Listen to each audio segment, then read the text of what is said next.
Love that song. Will you sing it for us again? Well, if you insist, after all, this is a musical. Turn on the karaoke machine. Karaoke!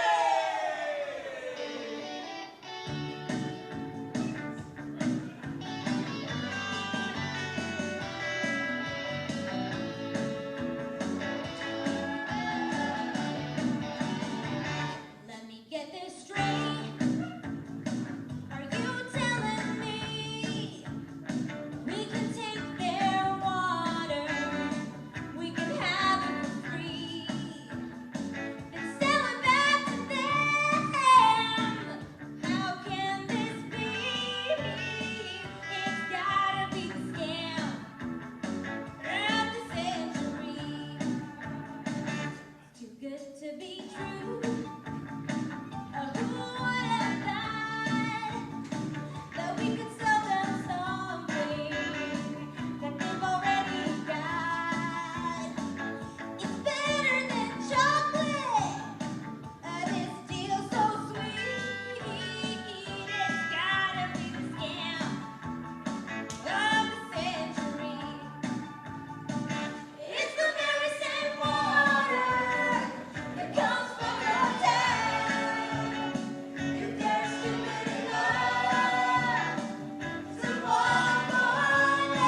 started. Good morning, everyone, and welcome.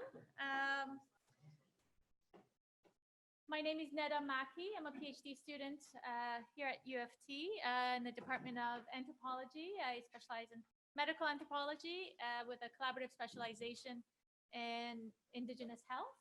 It's my honor to be here today. I was asked by Dr. Andrea Milbach to act as a moderator for this wonderful panel. And I can tell you, I can assure you that you chose a very good panel to join us this morning. But before we begin, I'd like to start with a land acknowledgement. On behalf of panelists and myself, we wish to acknowledge this land on which the University of Toronto operates. For thousands of years, it has been the traditional land of the Huron-Wendat, the Seneca, and the Mississaugas of the Credit River. Today, this meeting place is home to many Indigenous people from across Turtle Island, and we are grateful to have the opportunity to work on this land, and we thank them for their stewardship of this land and the water. Just a bit housekeeping. I also like to acknowledge and thank Dr. Andrea Milbach for organizing this panel this morning, and also her student, Justin Lengiel, for helping me this morning and to organize our panelists. And also, unfortunately, Makasa Looking Horse wasn't able to join us this morning. So without further ado, this roundtable brings together academics, activists, and First Nations leaders to discuss a series of urgent questions across disciplines surrounding Nestlé's water extraction from wells situated in Guelph. And I welcome, the panelists have told me that they welcome feedback. We want this to be a very informal discussion. So if you have any questions, just raise your hand, and we especially welcome questions from students. Without further ado, I'll pass the mic over to Mike. Mike is, forgive me. Mike Balkwill is a campaign director at the Wellington Water. Mike, it's all yours. Thank you, Neda.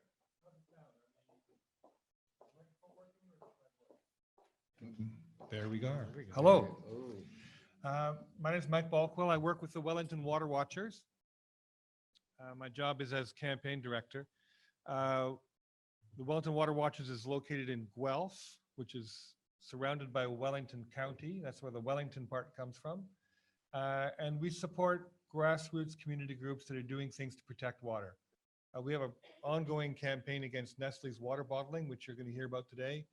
But we also support other groups. We're supporting a number of groups who are opposing the development of gravel pits in their community, which has a big impact on the aquifer. We're working with a group that's trying to get the water, clean drinking water, have trihalomethane taken out of the water. We work with groups like that. Excuse me. In a minute, we're going to play for you an 8-minute animation that's going to give you all the background information on Nestlé in Wellington County. After we show you the animation, I'm going to speak for maybe 2 more minutes, and then after each of us, we're going to open it up for questions or comments, and then move along. I always like to ask at a gathering like this, are we at the same meeting so far? You're all here because of that? Yeah. And if you're walking in just now, like maybe if you're over there and you're walking, say you're walking and you walk past this handout on the table over there, you might want to pick one up. And we've got some other propaganda we can give you at the end. I'm not sure who to wave at. Justin, are you the person? Okay. Who's walking with you? Yeah, maybe I'll.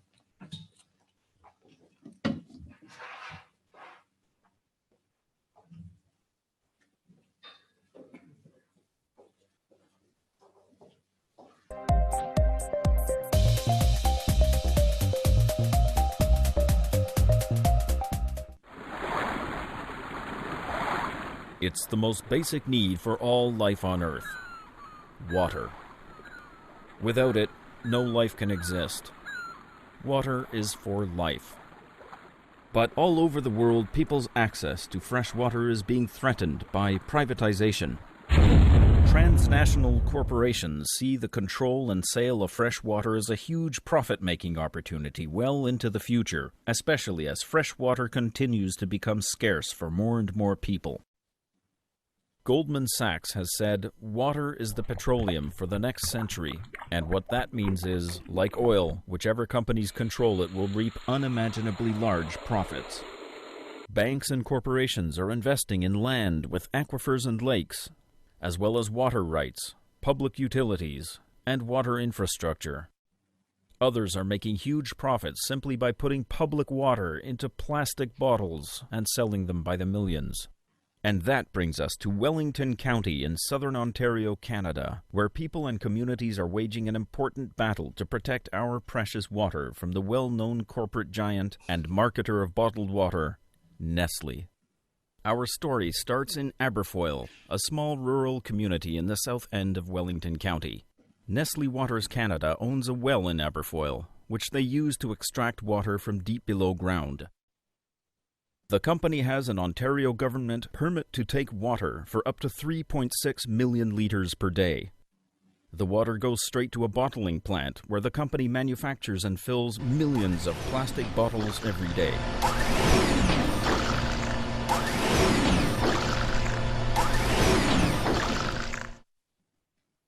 Nestlé also owns a well in Hillsburg, where they are permitted to take another 1.1 million litres per day.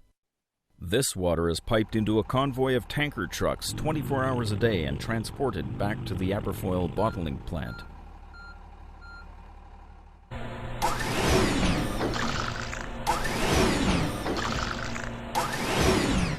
From these two wells in Wellington County, Nestlé is removing up to 4.7 million litres a day of the area's precious groundwater. A standard Olympic swimming pool holds 2.5 million litres of water. By this measure, Nestlé is permitted to remove almost 2 entire Olympic swimming pools a day, or over 686 Olympic pools every year. That's a lot of water, but apparently it's not enough. Now Nestlé wants the right to take even more groundwater from Wellington County. The company recently purchased a third well, this time near the picturesque town of Elora. They plan to apply for a permit to extract another 1.6 million litres of groundwater per day, which would be like adding another 233 Olympic pools to the 686 they're already allowed to remove, a total of 919 Olympic pools a year. The water from the Elora well would also be transported to the Aberfoyle bottling plant by a non-stop convoy of tanker trucks traversing our rural roads. At Wellington Water Watchers, we believe the bottled water industry is unsustainable, unnecessary, and it must stop. Why is it unsustainable? Most of the water that is pumped and packaged by Nestlé and other bottlers is shipped out of our watershed forever. It does not come back. Meanwhile, there is mounting evidence that our groundwater aquifers are under stress. Basically, we're removing water faster than it can be replenished. The bottled water industry unnecessarily adds to this problem. If this trend is allowed to continue, the bottled water industry will pose a direct threat to the future water needs of our farmers and communities. In recent years, we've been given a taste of what global warming may have in store for us in the decades ahead. Lengthy dry spells and drought conditions have been hitting southern Ontario with increasing frequency. In a future world of drought stress and water scarcity, allowing the bottled water industry to continue their activities in our community simply makes no sense. Not only does the bottled water industry threaten our water supply, it also contributes to the growing worldwide crisis of plastic waste in the environment. Around 1 million water bottles are purchased by consumers every minute of every day around the world. Many of these single-use bottles end up in landfill sites. Many others are simply discarded as litter, and eventually end up polluting our rivers, lakes, and oceans. Of course, in places like Ontario, which have good recycling programs, many of these bottles do get recycled, which is better than litter or landfill. But recycling is energy intensive and adds carbon dioxide to the atmosphere, so it's not the ideal solution. In a case like bottled water, it's simply better to reduce, and even better to refuse. After all, most people in Ontario can get safe, clean drinking water simply by turning on their taps. So why does the Ontario government allow this wasteful use of our most precious resource to continue? Ontario's permit to take water application process was designed over 30 years ago to allow farmers, municipalities, and local industries to have access to water, access that authorities could monitor and control. It was never intended for the wholesale extraction and removal of water for pure profit. Yet along came this new idea in recent decades of mass marketing water in plastic bottles, and companies like Nestlé requested and received permits to extract our water. In 2016, due to growing public pressure, the Ontario government decided to review its water permitting process for the bottled water industry. They placed a moratorium on all new permits for bottled water operations while they conducted their review. Then, in 2017, they raised the water-taking fee for bottling companies. Remember those Olympic swimming pools? 40% of the water in one pool equals 1 million liters. Extracting that amount used to cost water bottlers a ridiculously low $3.71. Let me repeat that. 1 million liters for $3.71. The government finally raised that fee by $500. That sounds good on the face of it, but what does that work out to per liter? 1 cent maybe? Actually, it's a whopping 1/20th of 1 cent. So companies like Nestlé are still taking our water essentially for free. Still, for us, the issue isn't fees. The reality is, no amount of money can ever bring back the water that bottling companies have been removing from Wellington County over the years. That's why we're calling on the Ontario government to protect Ontario's water for the future. They must start by saying no to Nestlé in Wellington County and reject all new water-taking applications and renewals from this company at their Aberfoyle, Hillsburg, and Elora wells. Then they must phase out the entire bottled water industry in Ontario within 10 years. They must keep all aspects of water under public control and out of the hands of private profiteers. Finally, when reviewing any water-taking permit application, they must respect the duty to consult Indigenous communities who may be impacted by the removal of water from their traditional territories. Please support our urgent campaign to protect Ontario's water. Tell the Premier of Ontario and the Minister of Environment to say no to Nestlé. Visit saynotonestle.ca for more information.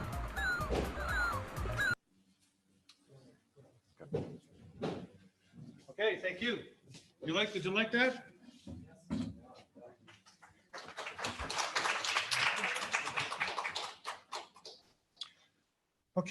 Okay, so that, by the way, that animation is on our website, wellingtonwaterwatchers.ca. I saw some of you taking notes, so if you want to check any of those figures or see it again or show it to anybody, you can access it, download it, share it, etc.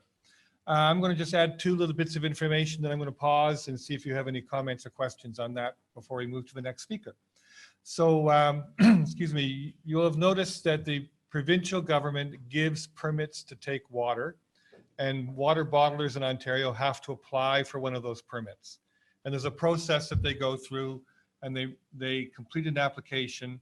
And because of the campaign work of ourselves and allies, in summer of 2016, the government imposed a moratorium on any new permits. So the proposed permit for the well in Middlebrook, the Middlebrook well near Elora, was put on hold. That moratorium was to expire in January of this year, January behind us, but it was extended for another year, and we're actually hoping it'll be extended even further so that the new well is not approved. The applications to renew the permits for the existing well in Aberfoyle and Hillsburg were put on hold while they created new criteria to evaluate them. Now, if you might be familiar with what a hurdle race is, you run, you jump a hurdle, you run, you jump a hurdle. The new process just puts more hurdles in the race. It's not going to stop Nestlé.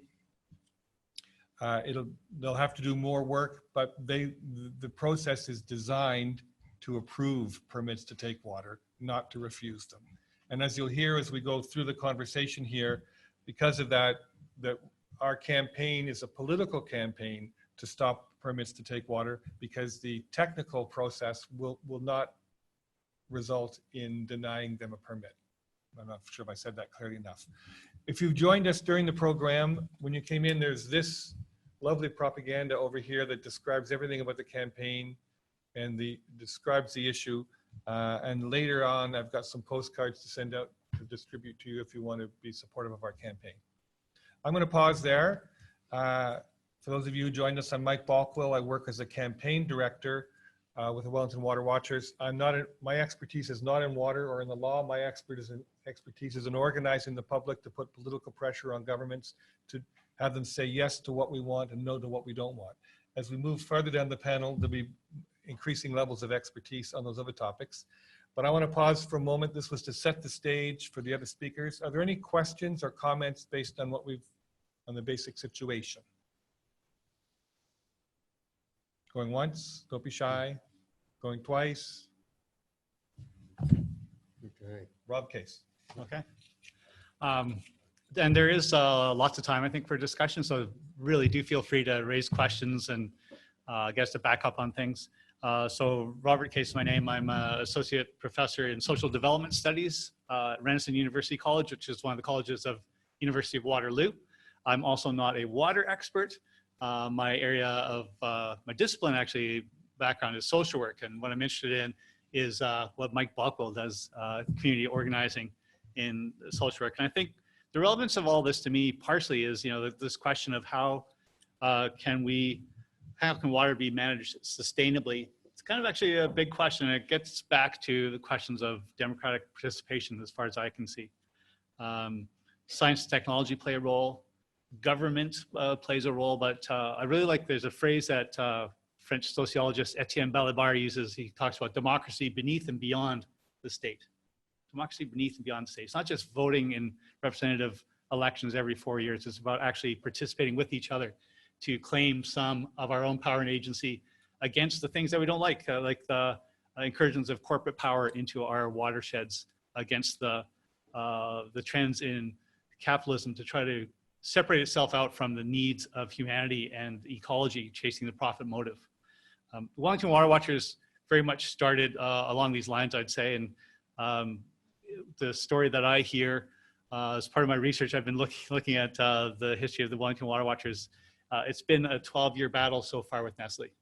In the year 2000, Nestlé Waters Canada bought out Aberfoyle Springs, which was based in Aberfoyle, Ontario, where they still have a major plastics bottle manufacturing plant and a well where they pump water. Nestlé bought Aberfoyle Springs, and with it they got a well and the bottling plant in Aberfoyle. They got another well out in Hillsburg and Erin Township in southwestern Ontario, Wellington County, and they got another property out in Hope, BC, where they're still bottling water.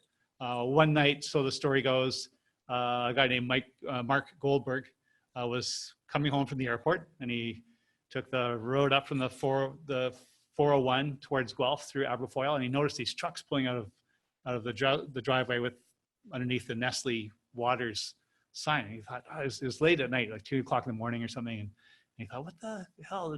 24 hours they're doing this? It kind of like clued in. People kind of knew that Nestlé's in town, but it was like this sudden realization. So he stewed on it a bit.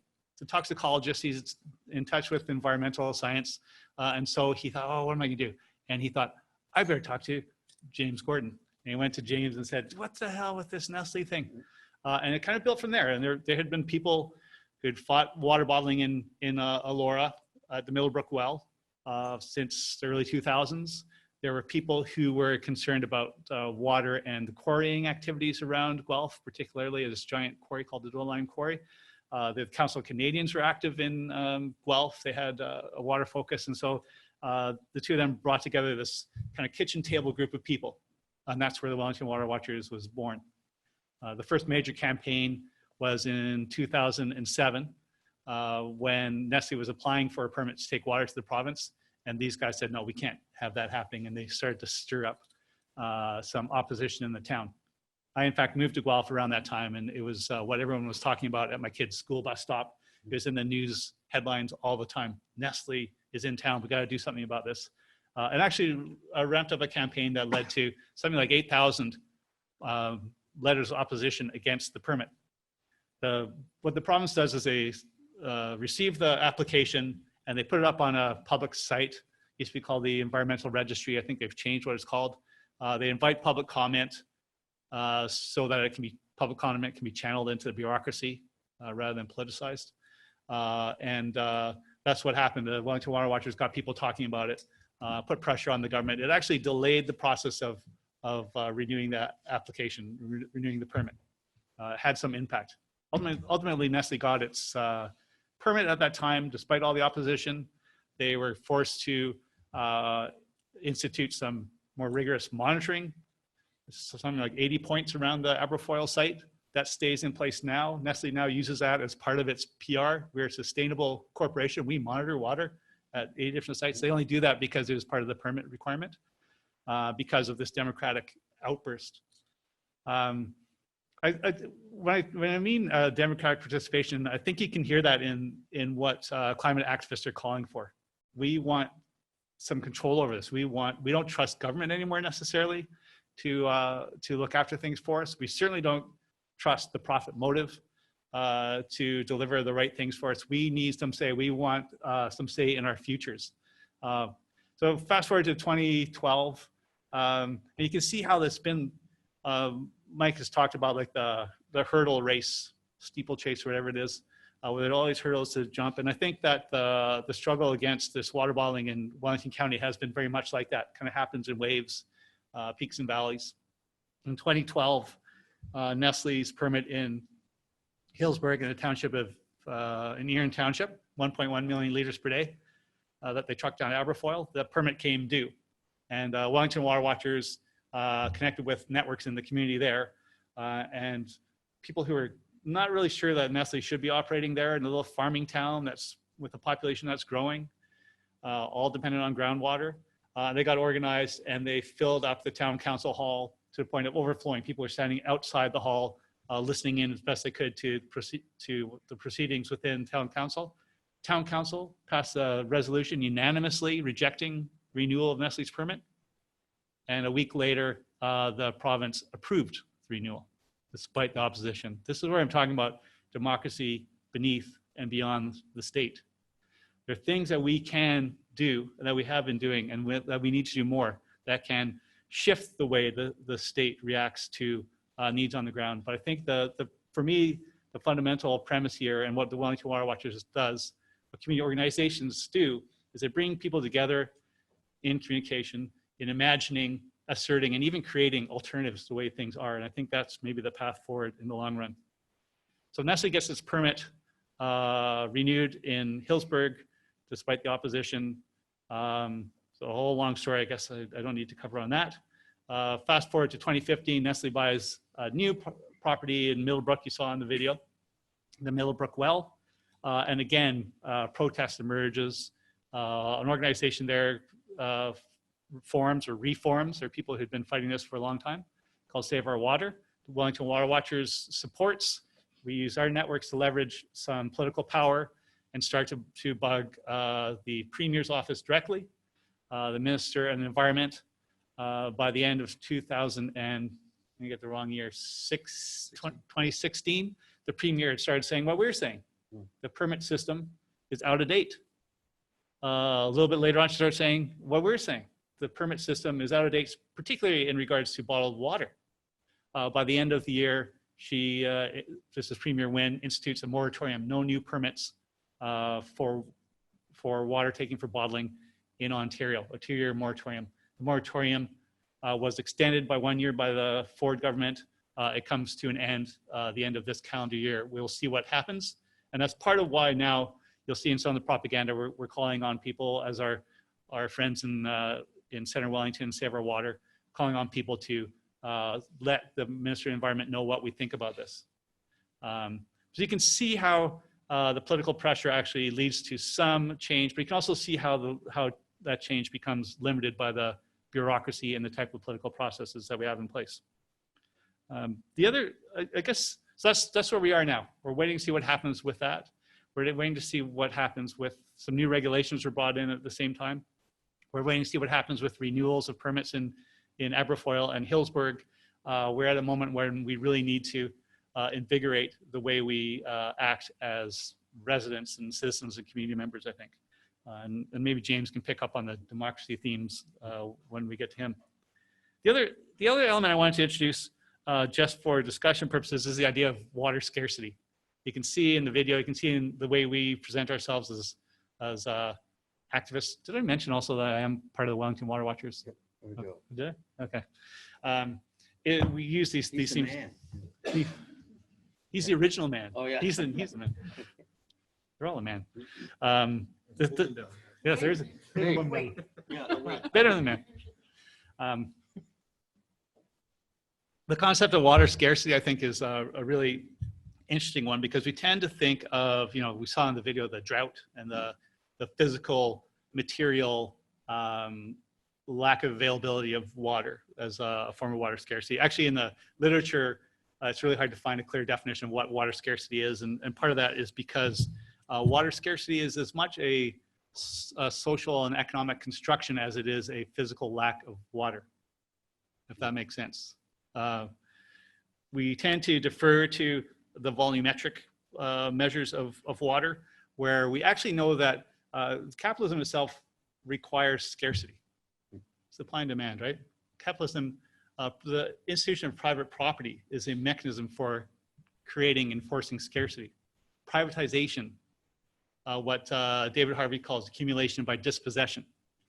Removal of a thing like water from the public good and bringing it into enclosing it as a private resource. Commodification itself is a form, creates scarcity. Where scarcity exists, the market is stronger. Think about Flint, Michigan. In Flint, Michigan, the idea of water scarcity, a future projection was used to change the source of water used for the municipal water supply in the first place, bringing great riches to infrastructure companies. And in the second place, when that failed and the water became poisoned, it became a marketplace for bottled water. Water is being pumped out of a well by Nestlé 60 miles down the road, and people in Flint, Michigan for the last 4 years have been using it to not just drink and cook with, but to bathe and bathe their children with because the municipal water supply is so tainted. Think about Six Nations, where despite quite a new and well-run, sophisticated water treatment plant, only I think 9% of the households are hooked up to tap water. That is, Naomi Klein talks about disaster capitalism. That's the creation of scarcity or the exploitation of scarcity towards private for-profit ends.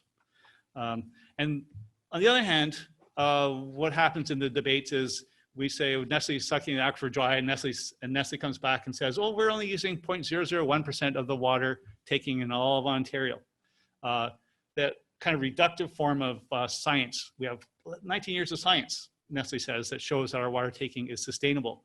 It becomes maybe a misuse of the term science that reduces the concept of scarcity down to, again, to that volumetric measure of water. How much water is passing through that shallow aquifer, not whether it's affecting climate change, whether it's interference with the public good, what are the long-term ecological impacts. And so I just want to introduce that as a way of kind of problematizing the question of water scarcity. What does it really mean, and what's the relationship, I guess, to industry and capital, and again, back to democracy. And maybe I'll just leave it there for now, and we'll see where the rest of the panel goes. Any questions? Hi, economics.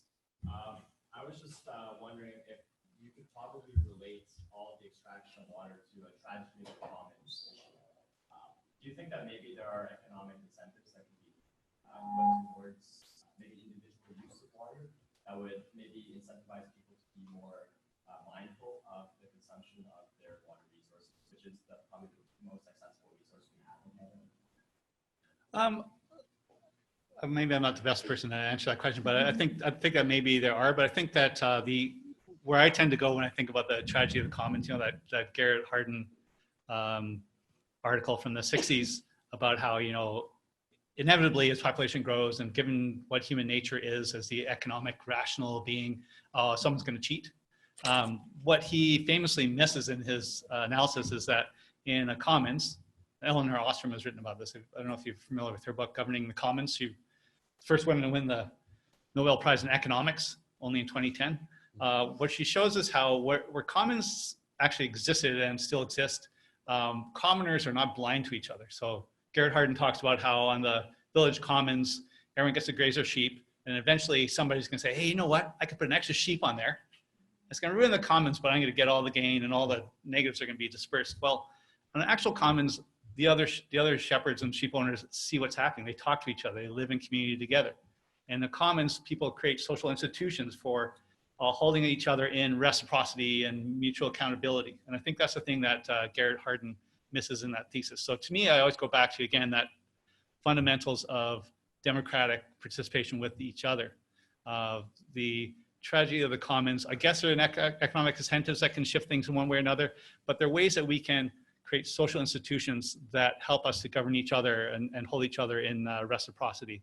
And I think the Wellington Water Watchers in some ways is trying to act as is sort of a voice of us commoners saying, hey, wait a second, what's with the Nestlé coming in and putting an extra sheep on the meadow?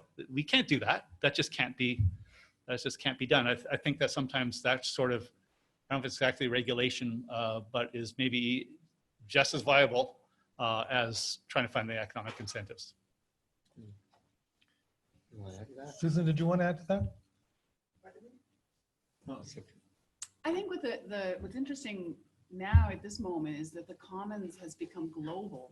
So looking at the climate protests, that we are moving away from our local, we have to work together locally, and we're not seeing the bigger picture. And seeing the bigger picture is part of what makes humans humans. Ethically, I don't think we're different than any other animal, but in how we think, we're able to look across the globe and get outside our small space. So that's something that is tremendously positive. And as we think about these commons more broadly, maybe that's coming more into the picture. Thinking about a student I had from South Sudan, I'm a wetland scientist. I guess I'm coming up next, something like that. But you're going to take more questions. Anyway, No, but it was a really interesting story. He was one of the lost boys who'd been brought to Toronto and did a geology degree.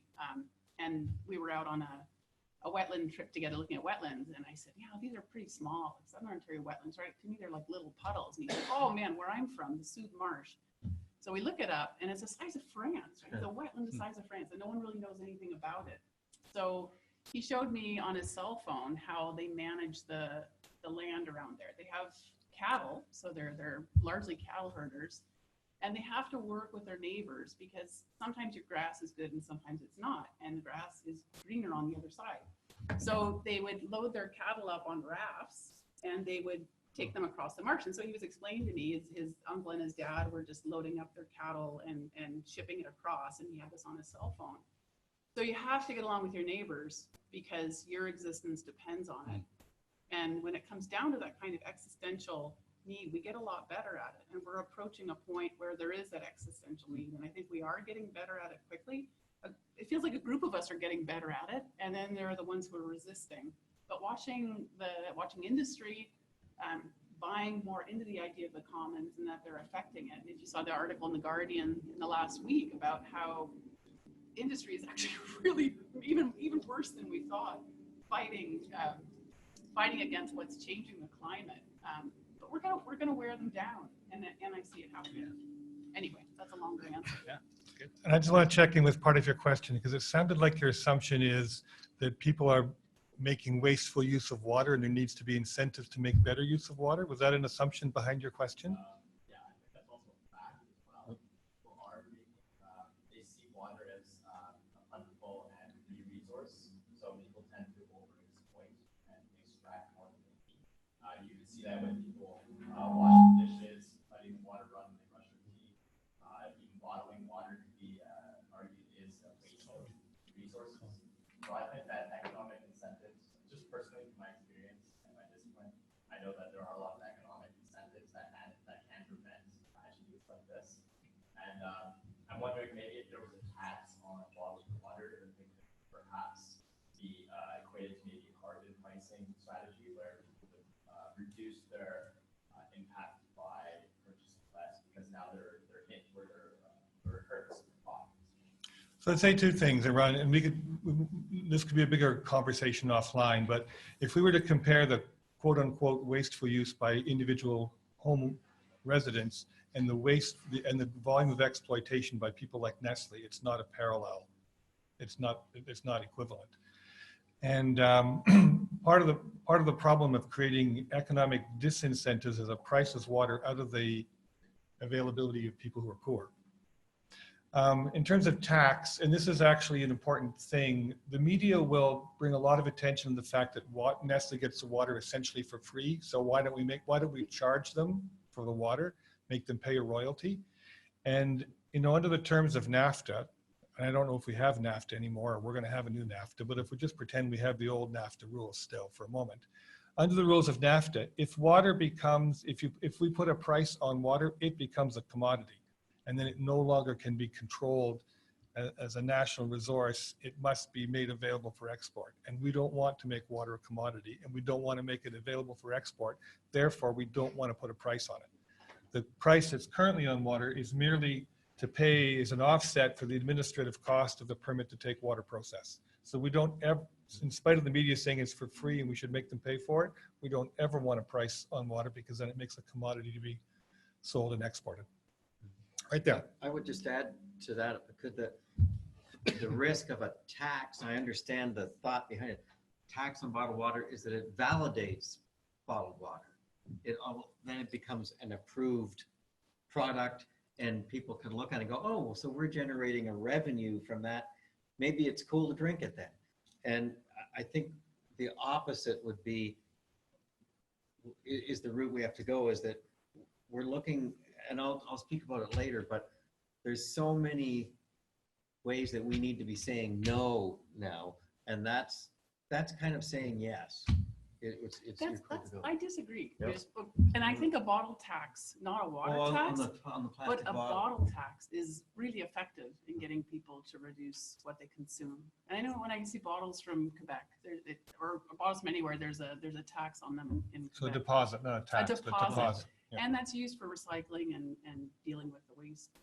The hand right there. Thank you for remembering. I'm just curious if you've tried coming at it in addition to, or instead of targeting Nestlé, actually targeting the government. Because when I look at the situation, it's just a blatant disregard for community benefits, right? And lack of accountability to your responsibilities to government's responsibilities. So, like, I don't know if communications has been targeted that way in terms of like the cost that's not going into housing, education, other issues that aren't being dealt with, that we're just giving this away. I don't know if the issue with putting a price on it has prevented that, or. I'll say very briefly, and I'm going to introduce a little bit of organizing jargon for us here right now. The government is our target. Nestlé is our opponent. And it's not our goal to change Nestlé. That's like asking the fox to stop eating chickens. I mean, that's what they do. That's how they make a living. Nestlé is a water predator. We can't say be nicer or don't be a predator. They're in the business of making money off water. That's their business. Our whole campaign and all our work is designed to put pressure on the government to stop giving permits to take water to Nestlé. So they are the target of our efforts. Okay.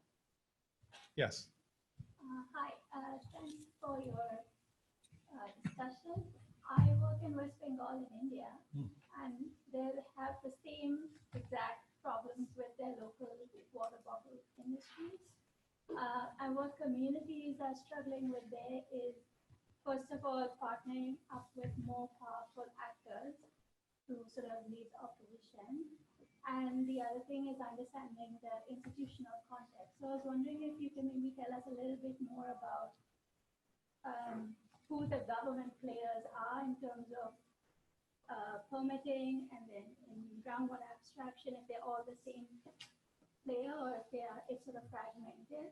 And if there are more powerful actors like, say, public utility companies that could be used to. We're looking at each other deciding to talk. Well, I guess, ultimately for the permits to take water is a responsibility of the provincial government, the Ministry of Environment and Parks and Conservation, whatever it's called now. They review the permits with some very narrow parameters in the regulations, and they say go ahead, or well, they say go ahead. They don't usually say no, which is part of the problem. And it does create problems for municipalities, I think, because like the township of Erin, who said that they didn't want Nestlé to be there, they don't actually have that jurisdiction. Municipalities do have some powers that they're starting to exercise, I think, maybe in the face of a more hostile provincial government in terms of zoning and those sorts of things. But when it comes to issuing a permit to take water, it's provincial Ministry of the Environment. I could add though, it's interesting that this conversation coming up before an election. I'm surprised it never really showed as an issue in this election, but we still do not have a comprehensive national water policy. And quite a few of us are advocating for that because we're seeing the example right now in Ontario. We want to be a bit more impervious to governments like the one we have in Ontario now elected that are obviously more corporate oriented than community oriented in what their priorities are. And the idea that a national strategy would lay out terms, lay out controls that we don't have and seem to come and go. And that's why we've had a little bit of maybe a disagreement about what we see as a positive step that we instituted this the moratorium on water taking. And yet in my view, that's like a big maybe. Okay, I guess we should do something about it. We're afraid to really say no because what about our corporate buddies that wouldn't like that? So how do we get to the no as long as the moratorium looks like we can just drift along with that and some of us can feel safe, okay, they're not going to be taking more, but when are they actually going to settle on a meaningful policy? That's where you can elect people in elections that are going to be representing communities in that. Two more hands here and here. Okay, so I guess my question was, you said the township of Pillsbury were against obviously renewing that contract. However, they literally were paying them and government approved. So each FPP is responsible for about 100,000 constituents, I believe, right? So how many, would it be a number of FPPs or would it be a number of constituents that would be against something like this to have a effect? Well, that goes to the heart of figuring out the strategy and all this, right? And I think it's not a simple calculation of how many residents, etc. People vote, for example, on all kinds of different things for all kinds of different reasons. I can say that the moratorium that was in place in 2016 happened because the Liberals were on their way to an election. The Premier was quite unpopular. They were worried about losing the next election. And so therefore they were sensitive to public opinion. So under those conditions, they were responsive. In the time that Rob was describing, 2012, the government wasn't responsive. They weren't vulnerable to public pressure in the same way, so they could ignore the situation. I won't go into the next thing I'm going to say. I won't go into too much detail right now in this forum, but although the responsibility for permits to take water is a provincial responsibility, we've identified a way by which municipalities could exercise their zoning authority to exclude water bottling. And so we're pursuing that. And the municipal council is much closer to the residents and much more sensitive to their local residents. So because of that, we're hopeful that we may actually get somewhere to stop the water bottling through the municipal council zoning because they're closer to the people and closer to more vulnerable to political pressure.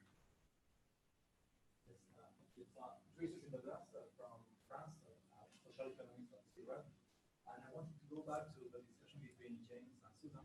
I'm always with James regarding the fact that economic instruments are there to reflect the price or the cost of extracting a good. So if you put a tax or a quota because you want to increase costs and maybe have a level of extraction and resources that are at a level that is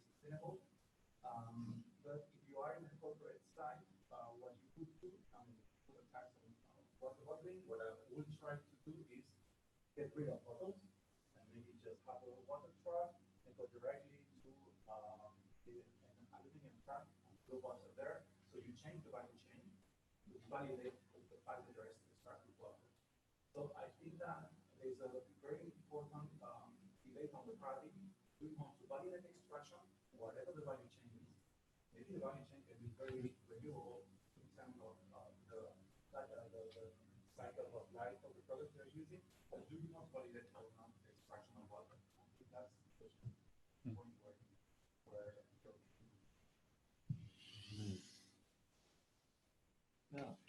I guess I could comment, Lynette. Susan, you alluded to something where when we're talking about bottled water, the corporate aspect to it, the economic gain is in selling the plastic bottle, not the water.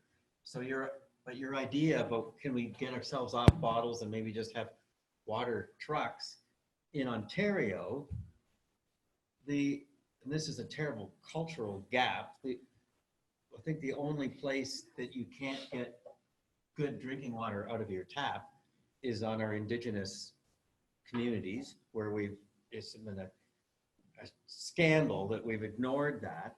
And yet there's so much, going back to the economics of it, one thing we've noticed in trying to advocate for water issues, Nestlé and other water bottlers have so much money that they're protecting their own industry with a massive and really successful promotional campaign that somehow suggests, and I don't know if you guys are young enough that you're about the same age as bottled water. It's not that old.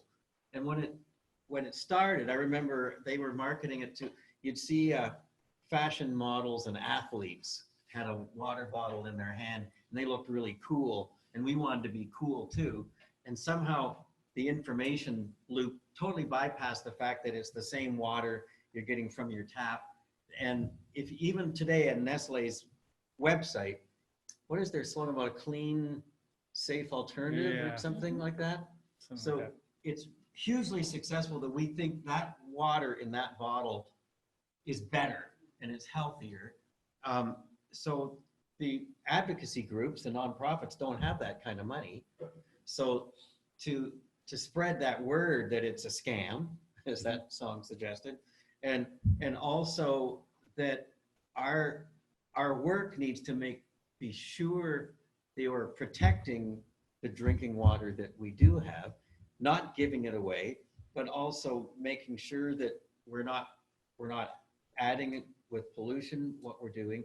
But I still, we might have tension around the fact that any way that we suggest, hey, here are ways that you can still make a profit, water bottler, it's still a frivolous activity that has no community benefit to it in Canada anyway. Susan, if you want to comment to this and then lead into your presentation. Yeah, I agree with what James said. And even in situations where people can't turn on their tap to get water, like in Michigan, that I would still always want the water to be directed through the government. The government should be providing the water. It should never be coming from someone private, with the understanding that when the situation improves, as soon as we can develop the infrastructure, clean up the water, then it's back fully in the hands of the municipality. Susan, why don't you go into your presentation? Oh, okay. Well, oh, sure. Okay, Susan Glasauer, Associate Professor, School of Environmental Sciences, University of Guelph. Thank you. So I'm kind of the fish out of water here. I sense a lot of social scientists, probably somewhere in there. Well, I'll give you a little background on the science of water, because it's something that I've been puzzling over for the last year since I joined Wellington Water Watchers. And looking at a company that manipulates the science to say that what they're doing has no impact, and then starting to take that apart and look at where they actually could be having an impact, and how do we deal with something that feels fairly intangible right now in terms of what their impacts are, how we deal with those data gaps. I work in wetlands, and I worked for the last 15 years or so, I've been working a lot with mining companies to clean up their water. I've started working the last few years with in agriculture, so not directly with farmers, but through the Ministry of OMAFRA, Ontario Ministry of Agriculture and Food.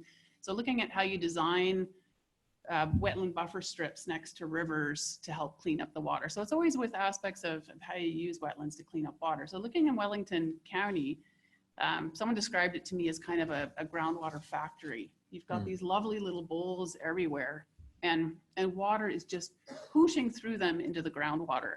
And so with that kind of a situation, Nestlé should be allowed to pump the water that they want. So leaving aside the plastic bottle issue, which seems enough on its own to sink the idea. But looking at what the weather has been like in Wellington County, and the fact that last year we had a tremendous drought, this year we had tremendous floods, thinking about how wetlands function. So they recharge at particular times of the year, especially in the spring and in the fall. And those wonderful bowls that we see, the reason they function to hold water is that they have an impermeable liner. So the glacial material around here, it's when you look at it closely, you pick up a handful and you can see it's got particles of all sizes, it's got clays in it. And I know personal experience, under my house, there's a beautiful layer of glacial clay. And so when the water thaws in spring, you get this nice perched water table that exposes itself in our basement. So we get this little kiss from the glacial clay. We've never been able to get around that because that layer is so deep down and it's just part of what we've got. So there's tremendous heterogeneity in this glacial material. Looking at the liners, they're often layers of clay around here. You have to look at them on a case-by-case basis though, because there is variability. So those wetlands recharge into the groundwater. And when you look at a classic diagram of a wetland, how it functions, you'll see a bowl and it'll have arrows coming out all around. Those arrows, if it's an impermeable basin, the way that a lot of ours are, they shouldn't be coming out all around. They should only be coming out of the top 10% of the volume, because the wetland functions, again, because it has that impermeable layer. So to say that we have basically a groundwater factory in Wellington County is disingenuous. The science doesn't work like that. But as a scientist, I can't say exactly how our wetlands function because each of them is going to be operating differently. So we come up to this hard question in science: how do we make decisions, as we're having to make for climate change? How do we make decisions in the face of the uncertainty that we face about our natural environment?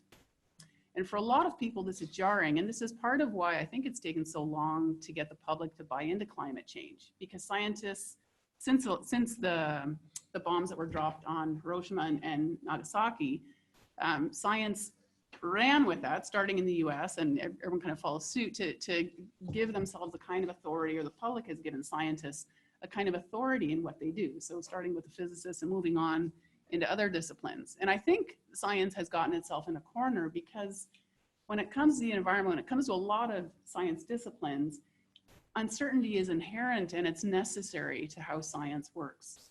So we cannot expect hard answers for questions that don't have that kind of a structure. And it's interesting because I find in the education system, the way we're raised all through, and everyone here has had a science course at some point, we often get humiliated by science courses because we don't have the right answer. And so in the efficiency of trying to teach a bunch of children and growing adults how to do science, we give them things like multiple choice tests, which are based on having a right answer, or true false, which are even worse, called multiple guess questions. So all of us have gone through this system where there's a question and there's an answer, there's a question and an answer, you're right or you're wrong. The best PhD student I ever had was a guy who had like a 65% average and had to work really hard to get him into the program. Right now it would be impossible to do that, but at the time I was able to. And I took him on because when I talked to him, he seemed really bright. And I said, how in the world did you manage to pull a 65 in microbiology? And he said, well, it was all multiple choice questions. And I could always argue for all 4 choices. I'm like, oh, that's the guy for me, right? Because he understood, he was thinking very deeply about something. And we're training people to think superficially, and again, in terms of that question and answer. But in our everyday lives, we deal with uncertainty all the time. It's just inherent to how we process information. So what's called a scientific method, or what scientists have appropriated as scientific method, is not unique to science. Like an animal crossing the road, a smart dog crossing the road is going to check for traffic. you know, we watch the squirrels making their decisions as they skitter across. So to some extent, that is the scientific method. They're gathering information and they're making a decision based on it. I was thinking about, I'm a terrible insomniac. I hardly sleep, but at times it's worse. So I went to my family doctor and I said, okay, this is a really bad stretch. I need to sleep. And so he said, oh, great. And he took out his prescription pad. And I know this guy. He whips the prescription pad. He prescribed something, sent me home with it. And I looked it up. And it's a heavy antipsychotic. So it's actually prescribed for paranoid schizophrenics. I'm thinking, what did he see in me? And because I know this guy, and he said, I'm giving a very low dose, much lower than what's normally prescribed. And I took that pill and I cut it in half. And I took one. And I stood in front of the class I was teaching the next day, and I just kind of went, and they stared back at me, and it took me a while to get going. So using a kind of a scientific approach, I thought, okay, I'll do this one more time. I'll see what happens. So I did the other half of the pill the next night, same thing. And I went back and I said, this is a chemical lobotomy. I cannot take this. I'd rather just be tired.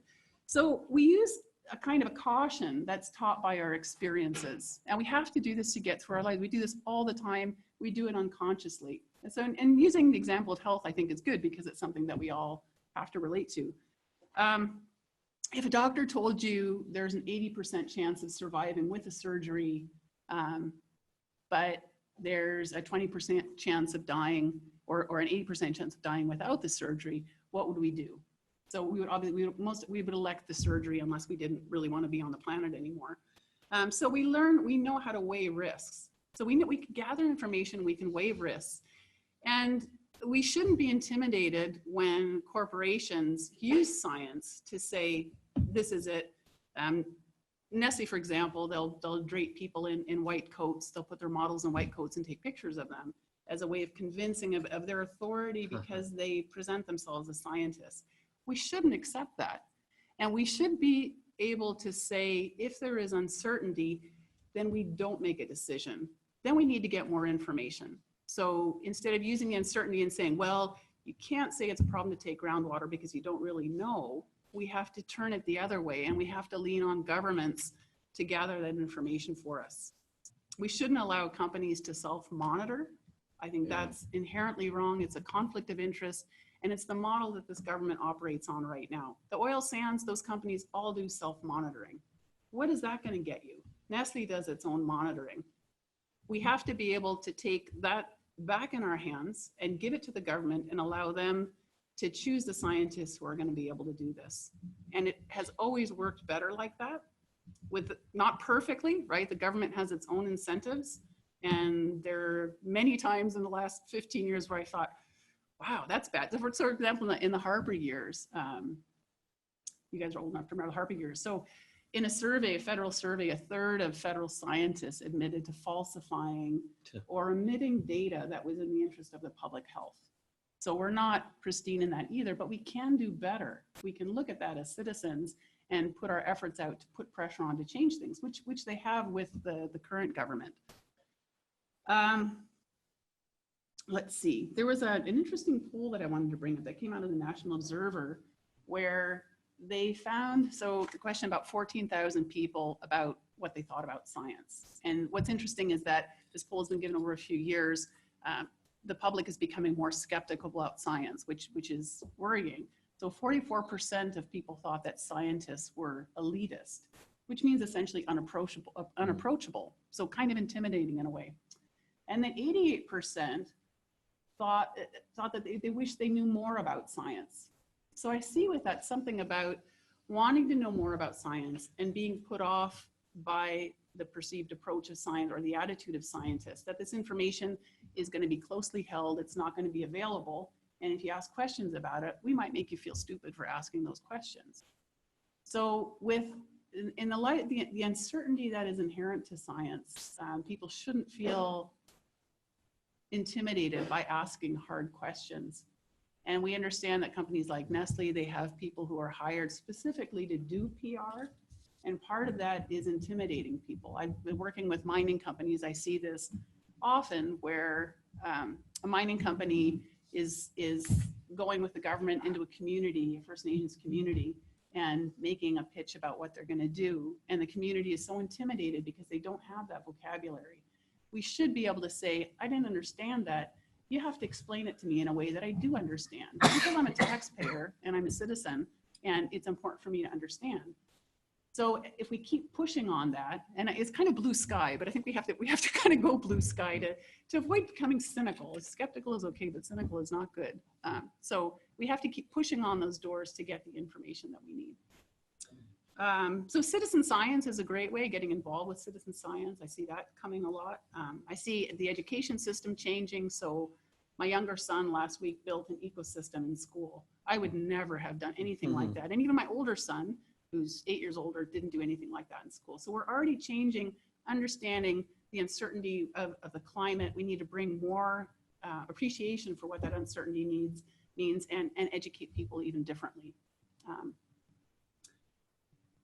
wanted to say something else. Don't trust scientists. Look at where their funding comes from. Right. Always ask where they're being funded. So if someone presents, it's always safe to ask what their funding sources are. They're supposed to declare them in their publications, but in presentations that doesn't always come out. And I think we can often disqualify scientists unless they can really defend themselves. If they're being funded by a corporation, it's suspicious. Corporations don't spend enough money on funding proper science. That's why we have the government do it. So with industry increasingly funding science, and it's true with Nestlé as well, that they're giving money to researchers, they can easily use the information as part of a public relations campaign. The information cannot easily be used for scientific databases because it's not solid. And there are lots of, I'm happy to discuss that if anyone wants to talk about it. There are lots of points where that science will fail. I think that's all I have. It's been fun to be on my soapbox. I could go on forever, but if you have any questions, please let me know. Yes. Oh, there first. Just a quick question. I think probably notice if you're working with mining companies, etc., but if they are doing their own science, or they're doing their own monitoring, how easy is it for you to access and assess the country? It's not. I've tried with Nestlé, so they have a couple of their reports posted. What I found was interesting, they have the water monitoring data, and it shows that there's a kind of a lag between the water that they withdraw from depth and the water in the shallower wells at the surface. So it's like a 2-month delay, which says to me that the water they're taking at depth, that the aquifer between them is not impermeable. And there's a kind of a drawdown that's pulling the surface water down toward it. So what's interesting about that, the city of Guelph, so municipalities have some information. The city of Guelph is showing that their drinking water is becoming increasingly salty, and it's coming from road salt. So that's the same aquifer that Nestlé is tapping into. That says that it's not impermeable at all. What we have on the surface is ending up to some extent, whatever the routes are in the deeper aquifer. But Nestlé doesn't talk about that. And so that information isn't available, and I think it should be. There's no way of getting it. There's no information that's not. I've been composing the email in my mind about how to gently ask their hydrogeologist to just send that tape over. But that the government has no way of inquiring. There's no freedom of information on any of that. Some data is posted. So for mining companies, they will often have to post their information. I think if it's like part of an environmental assessment, that will have to be posted. But in terms of their monitoring data, I found it very difficult to get that. Besides, they may not even, I don't want to say that, are they good at what they're doing? There was on the Attawapscat River, which has that community has enormous problems with mercury. They found that they weren't reporting the data. The company the Victor Dive Mine was monitoring. They weren't reporting the data, I think, at 5 of the 9 sampling points. And someone went back and sampled in the river at one of the points and found that the mercury was like 3 times the permissible levels. So that was a fine to the company. They got a slap on the wrist. They said they would do better. And fortunately, they've abandoned their plans to do a further development in that area. And I just find it surprising that no other scientists keep it in there. to actually do anything. Because they don't own the water, they just have a right to use it.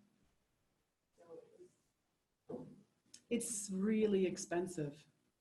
It's really expensive. To go in and do a proper study is, it can cost millions. You know, to do a whole landscape scale survey where you're monitoring water, like water levels in wetlands.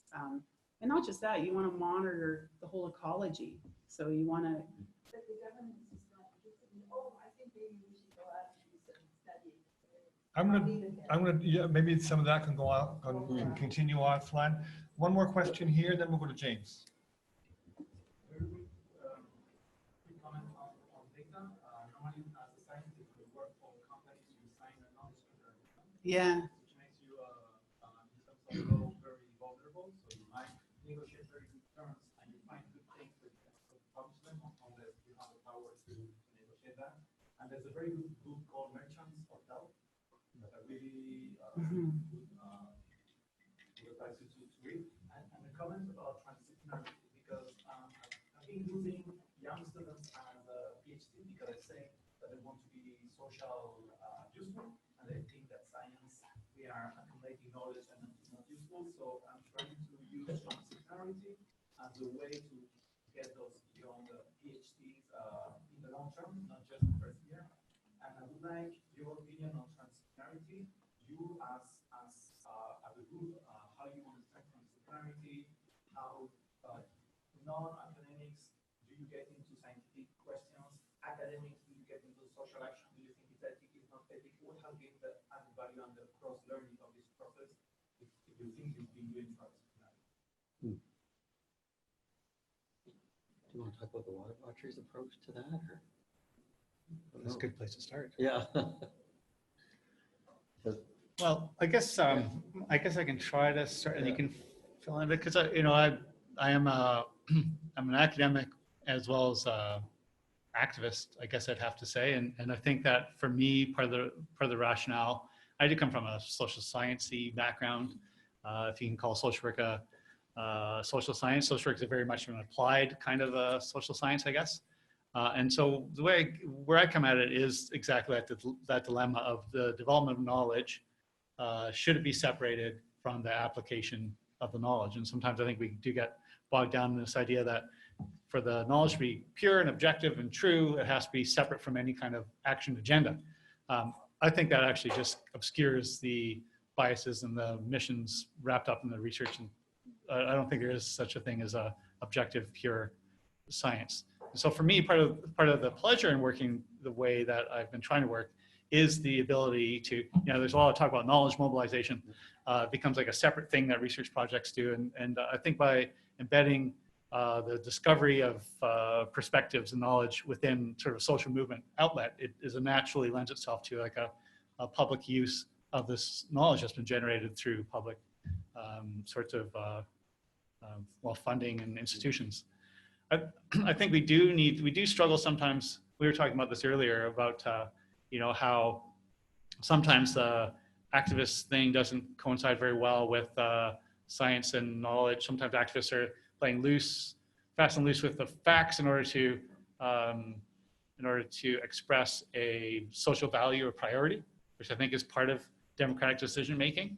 That sometimes comes into contradiction with the science that actually should be a powerful tool for making social change. And so I think transdisciplinarity is a really important element that we're trying to figure out. How do we marry the science with the social movement objectives and decision making? Sometimes you get to council and you have one counselor who likes to say, we're evidence-based decision makers here, where's the science? That can go both ways, right?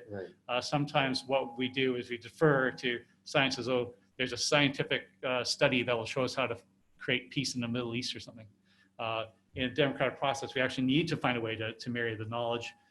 Science should inform decision making, but science cannot in itself make the decisions. If it did, we would have solved climate change, I think. So I don't know, that's not a very clear answer, but it's a appreciation of your question. So I don't know if you. Thank you.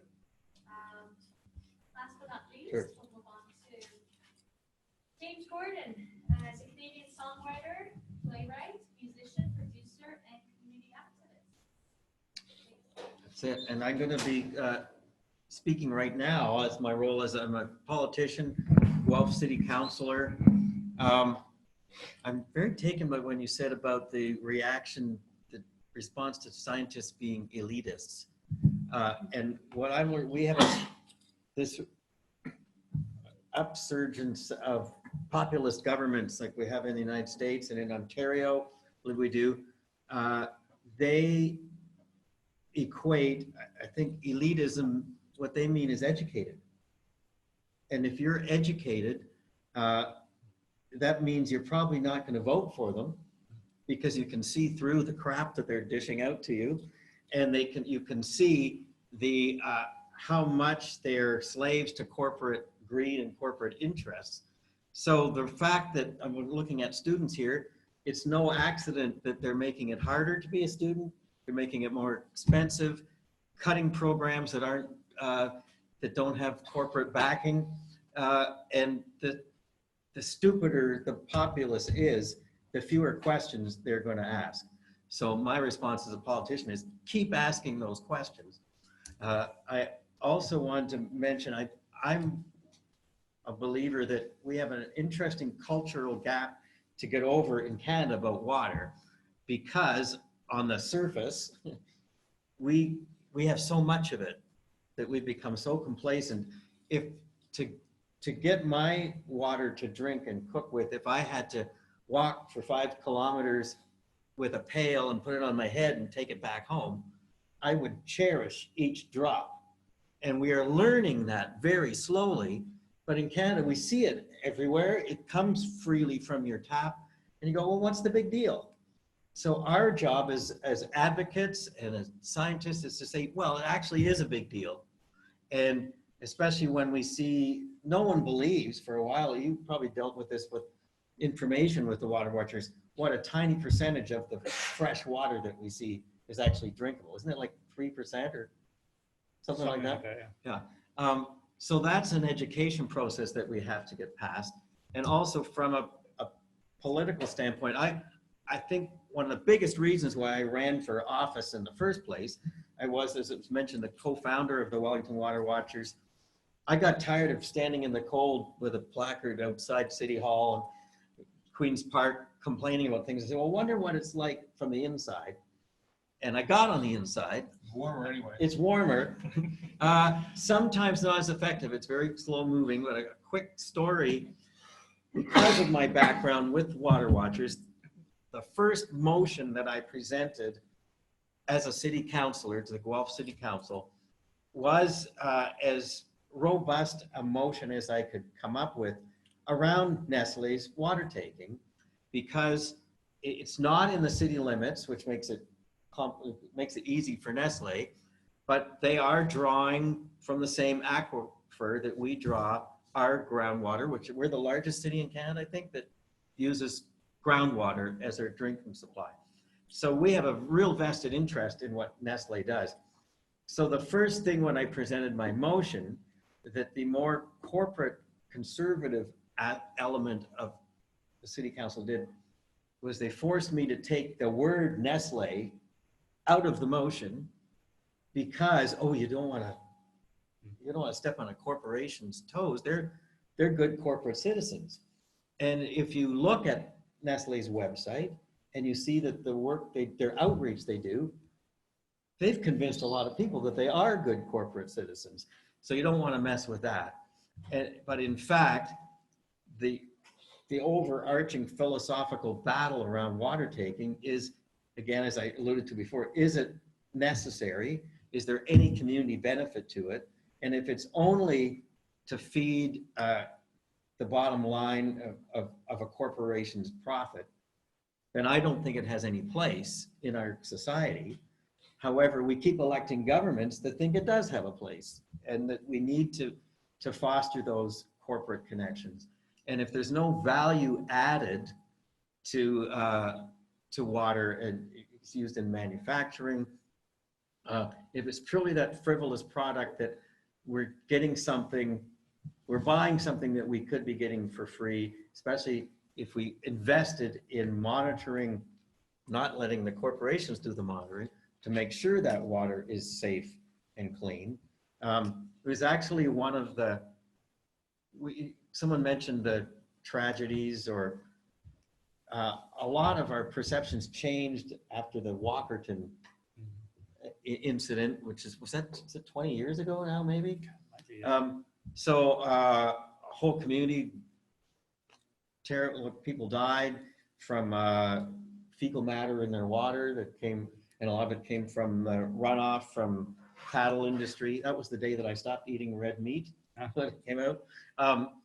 So all of a sudden there was a perception, oh, well, maybe our water supply is vulnerable.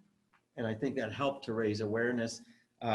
So the more vulnerability we see, the more it looks like it's not an endless clean water supply because we're Canada, the more it's easier to engage people in the kind of activism that we need to counter that corporate influence and the way that that influences politicians as well. And I also, going right back to the first thing that happened today, the land acknowledgement, we are way behind politically and culturally in recognizing and seeking out the leadership and the stewardship of our Indigenous community. They are our original water keepers. They have a few thousand years of learning how to be good stewards of the land and of our water. And yet they continually, if they're at a table in the discussion, it's usually a token thing. Okay, let's make sure that we've got somebody from the First Nations sitting at that table, and yet they generally are not listened to.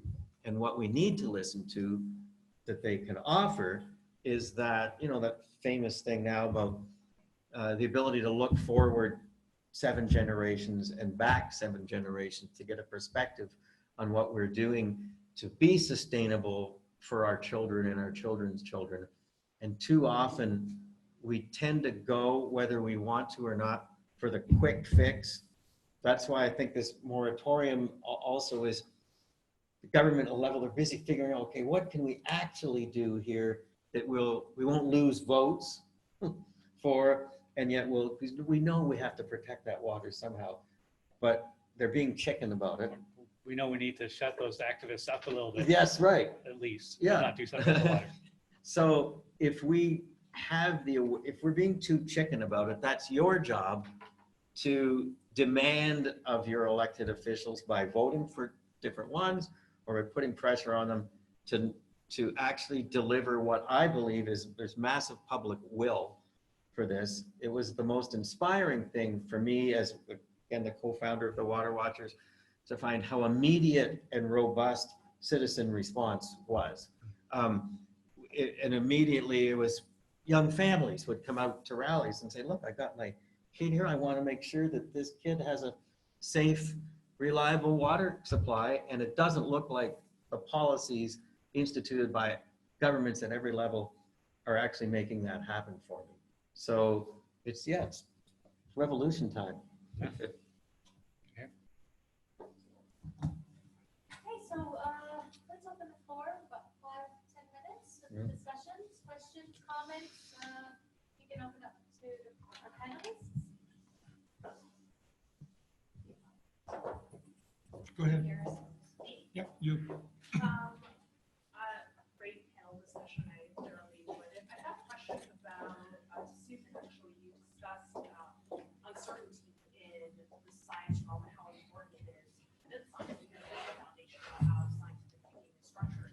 But when we bring it into the policy realm, do you think that notion that there's so much uncertainty in science is inhibiting our policy actions, especially in relation to water issues?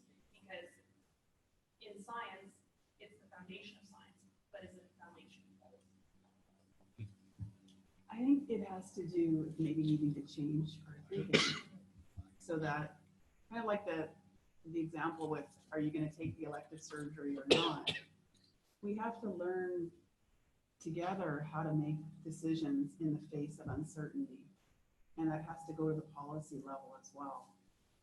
It's tricky because it changes, science changes all the time. And then people who make policy go, oh, shoot, now it's, we can only have 10 parts per million of arsenic in the water and not 20. And so things have to shift around a bit. And then you feel betrayed because they've all the time been drinking this water. And now we find out that it's actually poison. And why didn't this happen sooner? And it takes a while to translate that. But I think that's all part of the give and the take of translating the science to the policy. And I think people who make policy, they're filling a box. So they want an answer. And a scientist will come, and we've had, even in some of our discussions, you know, there isn't a hard answer to that. And you can't say that wetlands are being impacted by Nestlé's water withdrawals, for example. But from my perspective, there's enough risk. And so risk is a combination of the likelihood that something is going to happen together with the severity of the impact. So we're talking a lot about risk now because we have to look ahead and say, okay, so if we turn out to be wrong and we look ahead, what kind of an impact is that going to have if we allow this extraction to go on? There's a lot that we don't know because of climate change. Given the extremes of climate change that could happen, I'd say we should go with the most extreme model. Suddenly a lot of decisions that we make look impossible in light of that. Can I just add to that? I mean, I think it's I think it's a really great way to frame it. And I think James was talking about that too, like in terms of policy making around groundwater taking. I don't think the Wellington Water Watchers stands for never allowing anyone to take water, but it is about assessing the risk on the one hand and the benefits on the other.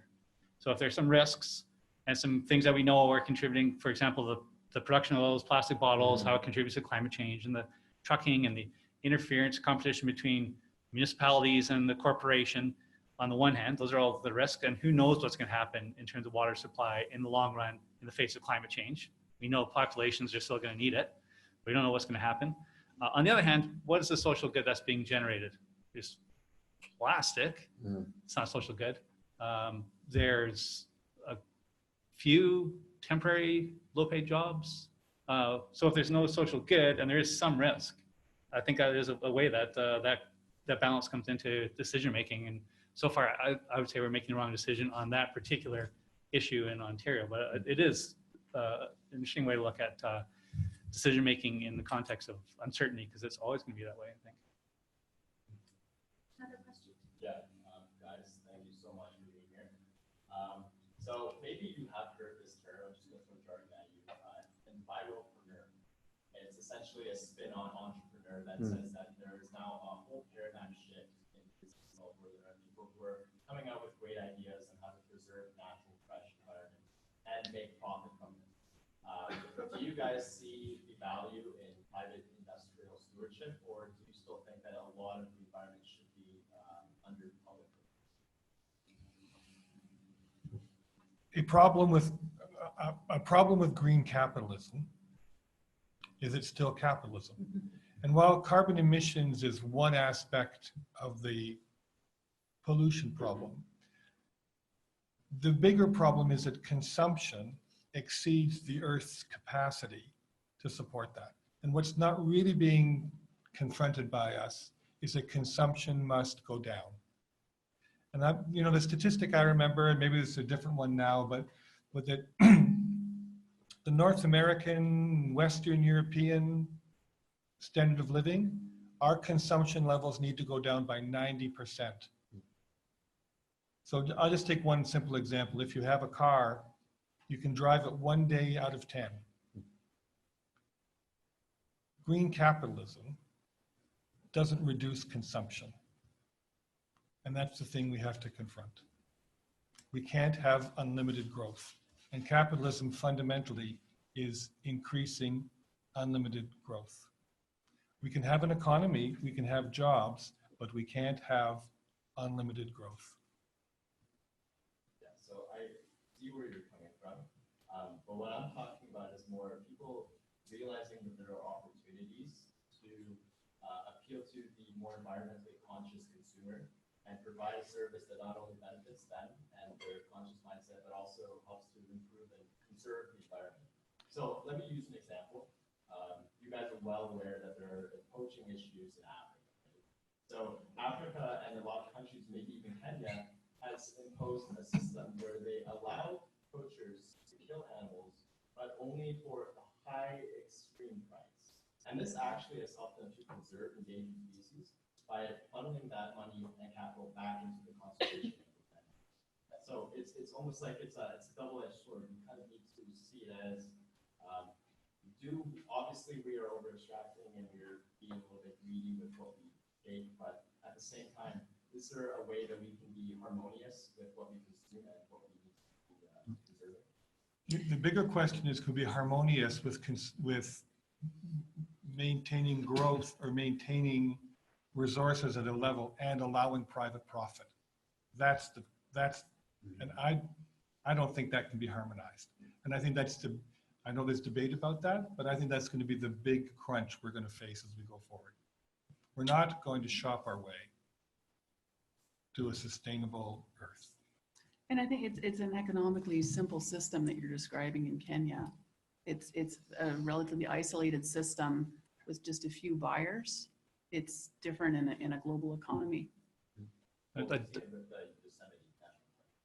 I do need to add that in Kenya, there's no hunting and wildlife permitted anymore. There are no licenses sold to big tycoons to go in, and yet they are preserving through regulation and community cooperation, those sorts of things. So I don't think we need to rule out regulation as something that we do as a community or through our governments. I also would like to make a distinction. I appreciate what you're saying about the possibilities of green entrepreneurship, except when it comes to water. The moment that it looks like there is any commodification then, and making it a product, making it for sale. We probably, in this presentation, wasn't it called Whose Water Is It Anyway? We didn't answer yet. It's not a corporate thing. And the minute that I think there's such risks in the optics that, okay, we're letting a corporation do this. There was a kind of a wacko scheme to make, it was introduced by one of the political parties in this election, that they wanted to solve the Indigenous problem by making delinquent corporations ship water into those reserves. And really that's such a dangerous way to go. And the other thing, Nestlé themselves will often defend themselves saying, well, what about emergencies? We're shipping this water up north. They're shipping it in 500 milliliter bottles, and some poor guys, when they get it in those reserves, patiently pouring it out into pails. So we're playing into their corporate interest by doing anything like that. So I want to go back to something that Robert said in your initial discussion about working beyond the States.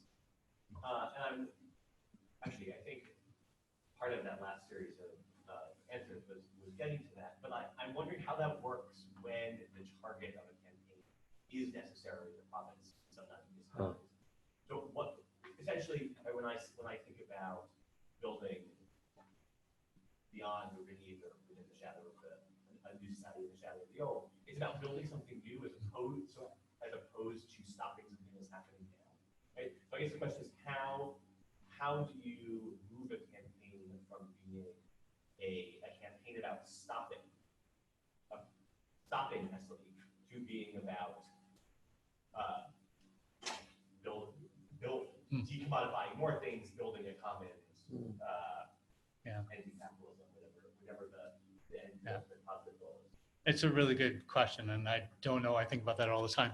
I think that the part of it is, first of all, our campaign is about asserting grassroots commoners' participation in water governance. It's not about just stopping Nestlé. So I think that on the negative, activists always say no. Well, actually, activists are asserting alternative values, and I think that part of it, and this is an incomplete answer, and it's a work in progress what you're talking about. But part of it is we live in a society, at least I do, where we have become politically kind of complacent, and so a place to start for me in terms of developing a new way of doing things is where people, in fact, how I got into Wellington Water Watchers was looking at what's happening in my community as a social worker, thinking, wow, people are getting organized. I wonder how that happens. There's certainly no social workers organizing it.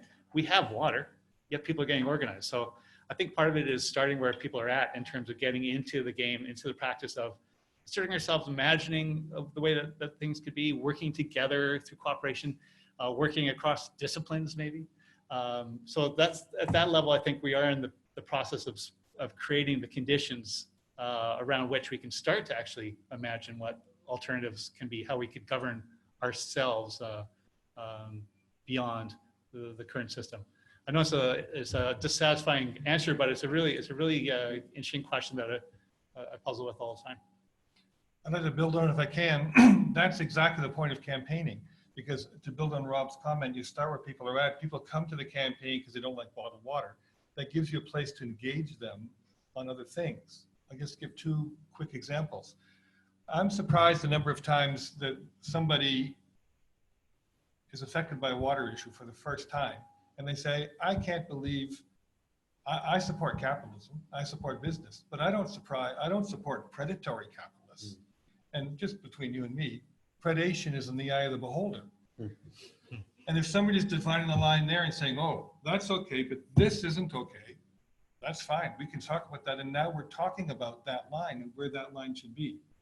And new things, and I'll just use this as my last comment, there are different places in the world where groups like this banding together on water issues are developing things like watershed councils.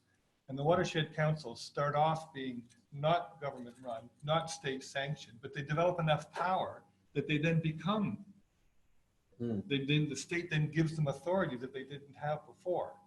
So for example, in the Grand River watershed, there are 700 permits to take water. That's 700 straws in the ground sucking water out. Each of them has an individual permit. Nobody's saying, what's the impact of those 700 straws? Let's just pretend we're all different organizations in the Grand River watershed, all related and concerned about one of those straws. And the government's not bringing us together, but we bring all ourselves together and say, what's the impact of all these straws on the water in our community? What are we going to do? That's the emergence of a new source of power, but it comes from starting with the campaign where people are at. We have one last comment, so we can all make it to lunch. Yeah. Hi, so I'm a student at the Dalalana School of Public Health. So I'd be interested in hearing a bit more about the health impact of water commodification, and if that could be a lens used in your activism. The health impacts of bottled water, is that what you said? Yeah. And water commodification. There was, I was just thinking of, there was an editorial in the New York Times, or an opinion piece from someone in Pakistan talking about bottled water there. And so Pakistan used to apparently have a good municipal water delivery system, and now they've gone to privatization. So the water that's bottled there isn't actually very clean, and people get sick from it a lot. And he kind of describes how he's at a conference and everyone's clutching their water bottle like it's the gift of life. But some people will inevitably be sickened by that water. So there are big consequences. I don't know, and municipal water is regulated more tightly than bottled water is. So municipal water gets tested regularly. I don't know how many times a day Toronto tests its water as it goes through. I had the number, but compared to bottled water, municipal water is much more secure. We don't see many problems with bottled water right around here. Not many people can say they've had a bottle of water and gotten sick from it, but it is a problem in other parts of the world. So maybe that's just part of the answer. Maybe someone else has. What about the microplastics? Oh yeah, that's another great one, because that has to do with uncertainty. So we're finding lots of microplastics and people drinking thousands of microplastic particles. We don't know the impact of that. So there was a story that came out where someone was just looking at the amount of microplastics that you get from drinking bottled water. And then not long after that, another article came out saying, well, we don't know if there's a health impact, so it's probably okay. And I think they were both in CBC. So the idea that if it was my health, if I were a person who drank water from a plastic bottle, at that point, I would absolutely stop, because I understand a little bit of a risk in some kinds of health issues is going to be already too much. So that's kind of a breaking story, and I'm curious about why it's been relatively suppressed since those two stories came out together. There's also health risks.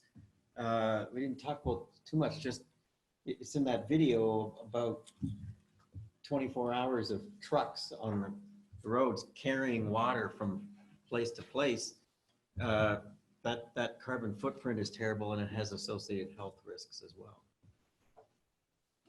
Mike, you wanted one last? So I'm an organizer, so I can't help myself, right? So if on the way in you didn't get one of these, I'm going to stand over there so you can get one. This is a postcard that you can send to the Minister of the Environment. It has the logos of several organizations endorsing it. Our logo, Wellington Water Watchers.ca, is our website. You can go there and sign up for more information. Please take a postcard. You can take more than one if you want to give them to people. And we're organizing a speaker series in November. We're bringing people to Toronto and Guelph from communities affected by Nestlé. There'll be people there from Vital, France, from Switzerland, from Brazil, Maine, Florida, and Michigan.